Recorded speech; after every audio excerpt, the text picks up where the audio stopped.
जब भी किसी शख्स को जोड़ों में दर्द होता है, हड्डियों में दर्द होता है, तो वो ये समझता है कि ये दर्द यूरिक एसिड की वजह से है। यूरिक एसिड क्या है, इसकी अलामात क्या होती हैं, किस तरह से जोड़ों के और हड्डियों के दूसरे दर्द को आप यूरिक एसिड के दर्द से अलग समझ सकते हैं, इसका नॉर्मल लेवल एक इंसानी जिस्म में कितना है, इसके लिए टेस्ट कौन सा होना चाहिए, और फिर सबसे बड़ा सवाल कि घरों में आप ऐसा क्या कर सकते हैं कि आप अपने बढ़े हुए यूरिक एसिड के लेवल को कंट्रोल कर सकें।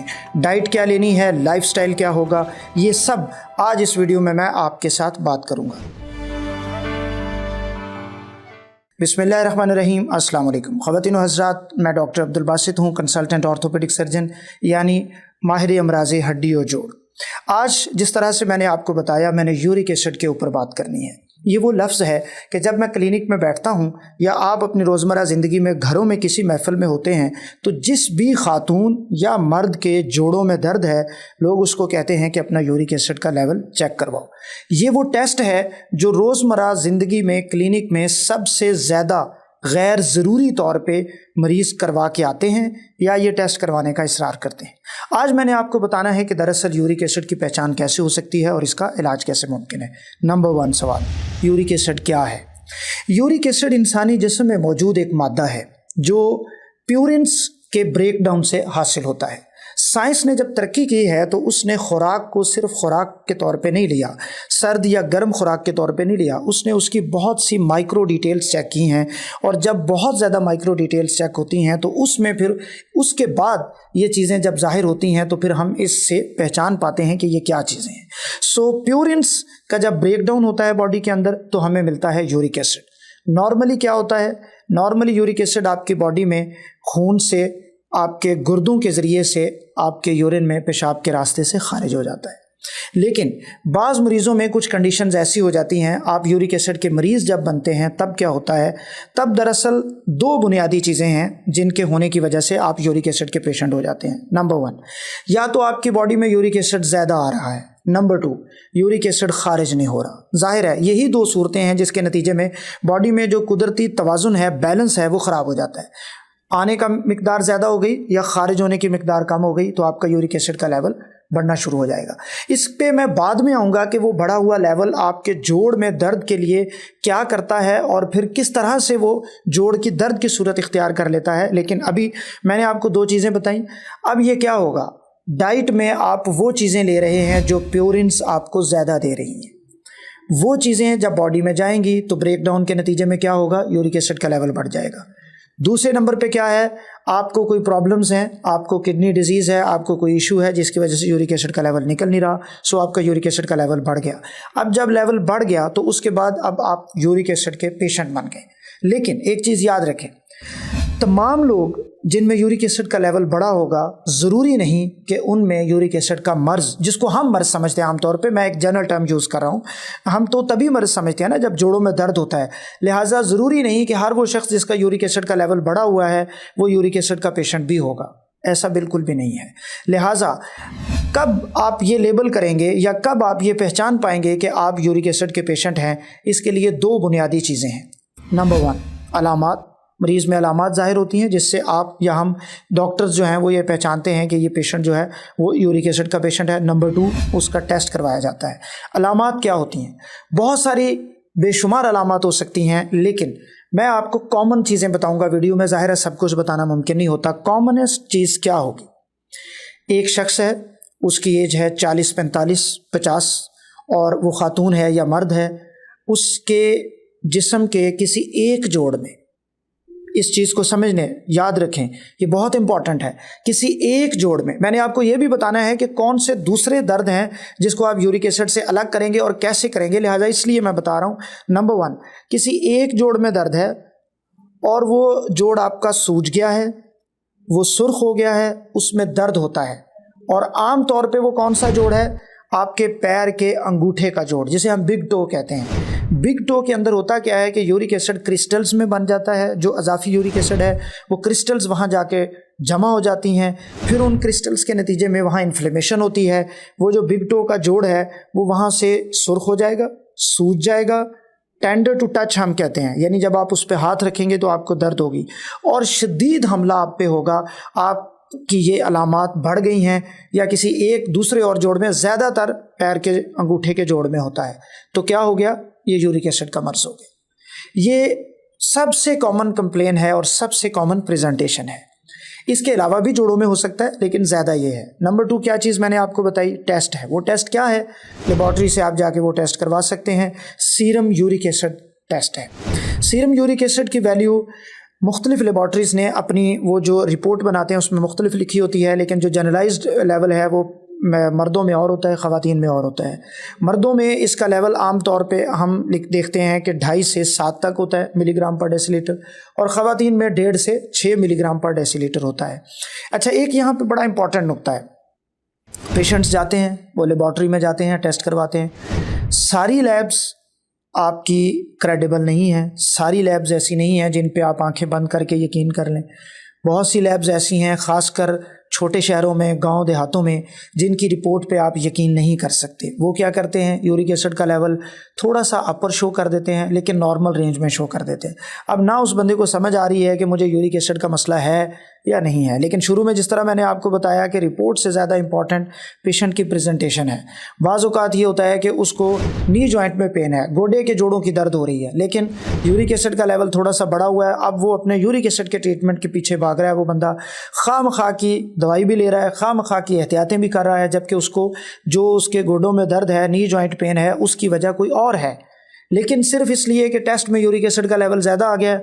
अब वो बेचारा पेशेंट उसके पीछे भाग रहा है, और डॉक्टर्स भी, हमारे बाज़ दोस्त जो हैं, वो उसके ट्रीटमेंट की तरफ जाते हैं। सो लैब की वैल्यू इतनी इंपॉर्टेंट नहीं है, नॉर्मल वैल्यू मैंने आपको बता दी है, लेकिन जो सबसे इंपॉर्टेंट चीज़ है वो आपकी प्रेजेंटेशन है, आपकी अलामात हैं। अभी मैंने 2 चीज़ें कवर की, यूरिक एसिड क्या है, यूरिक एसिड चेक कैसे होगा, कैसे पता चलेगा कि आपको क्या है। अब आते हैं इसके ट्रीटमेंट की तरफ। इसका ट्रीटमेंट सिर्फ बाज़ मुख्तलिफ़ किस्म के खुराक की चीज़ों को बंद कर देना नहीं है। याद रखें, हमारे पेशेंट्स आते हैं, वो कहते हैं जी डॉक्टर साहब मैंने ये छोड़ दिया, ये छोड़ दिया, ये छोड़ दिया। नो, ट्रीटमेंट सिर्फ वो नहीं है। इसके ट्रीटमेंट के डिफरेंट, जिसे कहते हैं ना, स्टेप्स हैं या पार्ट्स हैं। सबसे इम्पॉर्टेंट पार्ट क्या है कि अगर तो आपको एक्यूट गाउट हुआ है, अच्छा इसका जो मर्ज़ है उसे हम गाउट कहते हैं। अगर तो आपको एक्यूट गाउट हुआ है तो डेफिनेटली आप डॉक्टर के पास जाएंगे, आपको मेडिसिन्स मिलेंगी जिनमें पेन किलर्स शामिल हैं, एंटी इन्फ्लेमेटरी शामिल हैं। बाज़-औक़ात हम पेशेंट को स्टीराइड भी देते हैं। फिर अगर वो लंबे अरसे से चल रहा है तो फिर यूरिक एसिड डील करने वाली दवाइयाँ हैं वो और हैं।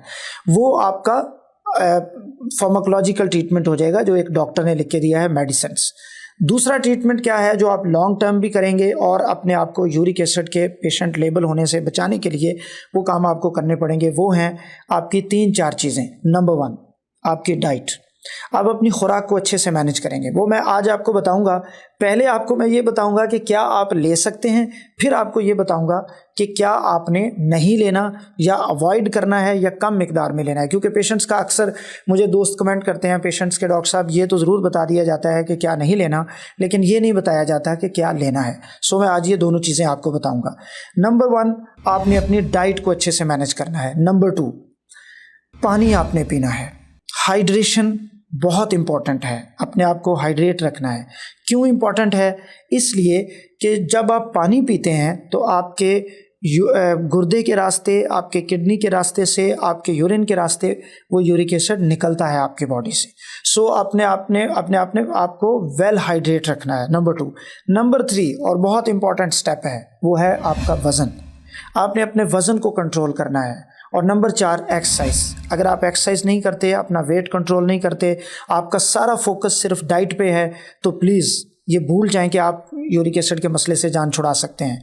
सो डाइट, पानी का बहुत ज़्यादा इस्तेमाल। नंबर 2 वेट कम करना। Number 4 exercise. नंबर 5 एक चीज़ ये होती है कि बाज़ औक़ात यूरिक एसिड की वजह आपकी फैमिली में भी आ सकता है। आपके पेरेंट्स को यूरिक एसिड का इशू है, आपको भी हो सकता है। सो अब मैं आपको ये स्टेप बाय स्टेप बताऊंगा जिसमें सबसे इंपॉर्टेंट है डाइट। नंबर 1 क्या आप खा सकते हैं, ये सबसे इंपॉर्टेंट सवाल है।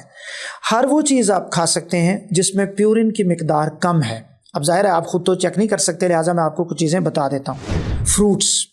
फ्रूट्स में आप ले सकते हैं तकरीबन तमाम किस्म के फल, जिसमें ख़ासकर चेरी एक ऐसा फल है जो आपके यूरिक एसिड के लेवल को कम करने में आपकी बहुत ज़्यादा मदद करता है, लिहाजा चेरी आप खा सकते हैं। सिट्रस फ्रूट्स जिन्हें हम कहते हैं, जैसे ऑरेंज, संतरा, ये चीज़ें हमारी कॉमन दस्तयाब हो सकती हैं, आपको वो लेनी है। फ्रूट्स। नंबर 2, आपने सब्जियां लेनी हैं। आमतौर पे बाज़ लोग ये कहते हैं कि सब्जियों से यूरिक एसिड का लेवल बढ़ता है, लेकिन वो लेवल इतना ज़्यादा नहीं बढ़ता। आप एक मुनासिब मिकदार में सब्जियां खा सकते हैं। Number 3, low fat proteins. अब लो फैट प्रोटीन्स में आपकी क्या आ जाती हैं चीज़ें? पनीर, दही और दूध। इन चीज़ों से आपको 2 फ़ायदे होते हैं। एक तो आपको कैल्शियम मिलता है, दूसरा आपको इन चीज़ों से प्रोटीन मिलता है, लो फैट प्रोटीन।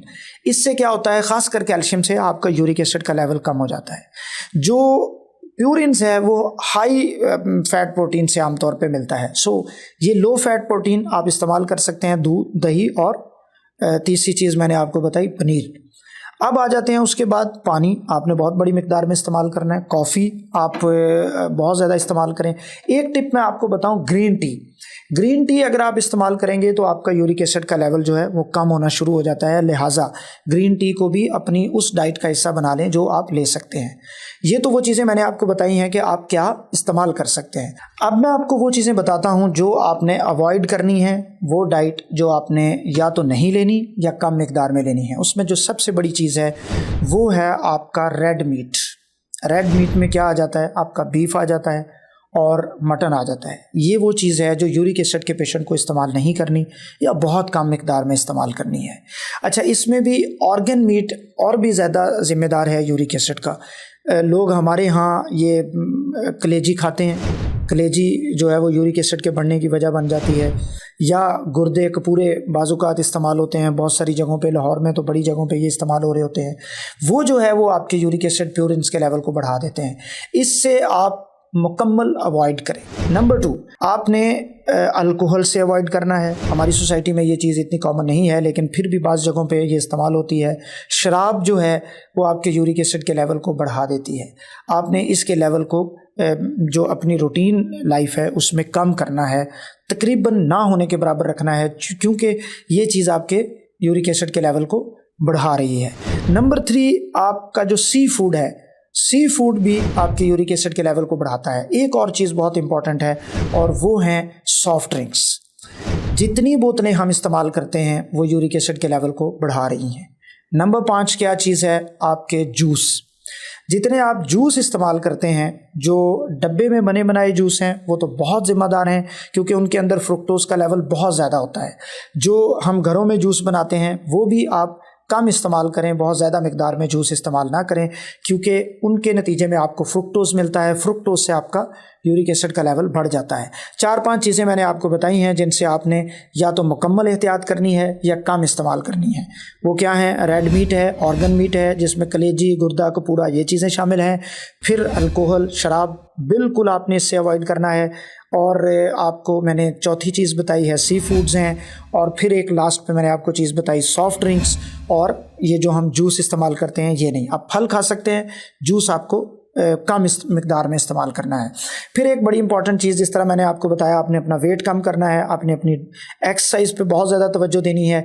ये काम करके आप अपने यूरिक एसिड के मर्ज़ को कंट्रोल कर सकते हैं। आखिरी चीज़ जो मैं आपको बताना चाहता हूँ, बहुत से पेशेंट से पूछते हैं कि डॉक्टर साहब क्या यूरिक एसिड का मर्ज़ किसी ख़तरनाक कंडीशन की सूरत भी इख्तियार कर सकता है? तो यस, यूरिक एसिड से दरअसल आपके जोड़ों में क्रिस्टल्स डिपॉजिट हो जाते हैं। वो जो क्रिस्टल्स हैं वो फिर इन्फ्लेमेशन करते हैं, जोड़ ख़राब हो जाता है। गाउट जिसे हम कहते हैं, बाज़ लोगों में तो एक्यूट गाउट होता है, लेकिन फिर उसके बाद बाज़ लोग ऐसे हैं जिनमें वो क्रोनिक गाउट की शक्ल इख्तियार कर लेता है। लंबा अरसा वो चलता है, फिर उसका उन्हें ट्रीटमेंट लेना पड़ता है।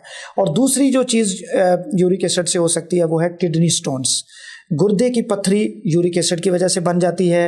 जब यूरिक एसिड का लेवल ज़्यादा है, आप उसको ट्रीट नहीं कर रहे, तो आप में किडनी स्टोन भी वजह बन जाएगा। Last but not the least, अक्सर लोग सोशल मीडिया पे कह रहे होते हैं कि जी डॉक्टर्स जो हैं वो सिर्फ दवाइयाँ लिख के देते हैं, लेकिन बदकिस्मती ये है कि हम लोगों को जब दवाइयों से हट के कोई चीज़ बताते हैं तो वो उस पर अमल नहीं करते। वो क्या है?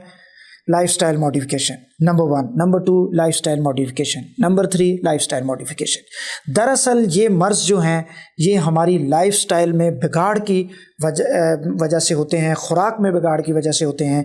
आप अपने लाइफस्टाइल को बेहतर करें, एक्सरसाइज जिसका एक मस्ट टू डू पार्ट है, एक्सरसाइज आपने ज़रूर करनी है, वेट को कम करना है, तो यूरिक एसिड आपके लिए इंशाल्लाह मसला नहीं रहेगा। आपका कोई कमेंट हो, कोई क्वेश्चन हो, वो आप हमें कमेंट्स में बता सकते हैं। कोशिश मैं करूँगा कि अपनी डिफरेंट सीरीज़ में, अपनी डिफरेंट प्रोग्राम्स में आपके कमेंट्स पे बात करूँ। अल्लाह हाफिज़।